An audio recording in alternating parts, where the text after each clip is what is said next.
Is DJI forcing remote ID on Mini 3 Pro owners? Hey everyone, welcome to Geeksvana. My name is Sean and today we're going to be talking about a topic which has been raised with me quite a few times by many of you over in the US who are confused as to what is actually happening in terms of the Mini 3 Pro from DJI and the fact that it is registered as a compliant remote ID drone. The fact that DJI have announced the firmware has been updated on the drone to include the remote ID update has left many flyers concerned that they're essentially being punished unfairly by keeping their drones fully updated. Of course, if the drone is flown under Part 107 flight, it does of course need to be registered and therefore it needs to have the remote ID signal transmitted from it. Whereas of course, if you are a hobbyist flying a sub 250 gram drone in the United States, you don't need to register the drone and therefore there is no data to transmit. This difference is in essence the main reason DJI have added the Mini 3 Pro to the list of remote ID drones to be updated. It's not their intention to attempt to gain more hobbyists or force hobbyists to transmit remote ID when they're not required to. Geeksvana reached out to DJI on this topic who have confirmed the following information.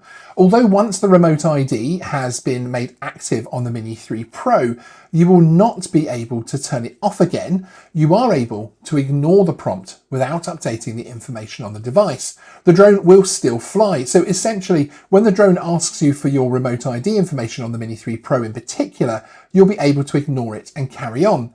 DJI have confirmed to us that the drone will still broadcast only the information that was being broadcast before the remote ID was applied to the drone. So what does this mean in practice? Well, it means that come next September 2023, when you're obliged to transmit remote ID data from your registered drone, if you update your DJI Mini 3 Pro to the correct and current version, it does indeed update to include remote ID availability on the drone. However, you do not have to activate it, but be aware that if you do activate it even once, you'll not be able to switch it off again. So this does mean on the face of it, and going purely by the information that DJI have passed us, the US flyers will not be able to fly the same Mini 3 Pro that they fly for 107 purposes as a hobbyist flyer without their remote ID information being broadcast.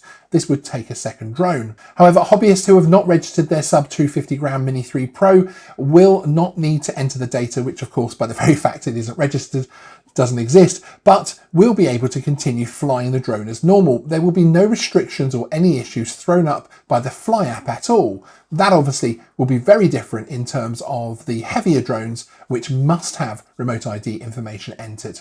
Away from this, and really the main reason for me raising this now, is more from the fact that people are concerned about updating their drones. To me, this is a potential safety issue and also means that you could potentially be missing out on lots of new and exciting updates and features, really out of concern that you do not want to be forced into an update that will make you transmit data that you're not legally obliged to do so. Coming up on Geeksvana, we have another remote ID focused video for the United States, which focuses on further analysis of the DJI remote ID system itself. That video will mainly focus on how DJI will be forcing owners of remote ID required drones to update and comply by broadcasting the data. It's a really interesting and fascinating look at how they are dealing with the issue, and I think that most drone flyers in the US will want to know. So keep an eye out on the channel for that one, and if you're new here, do subscribe and hit that notification bell to see the updates. Sean out.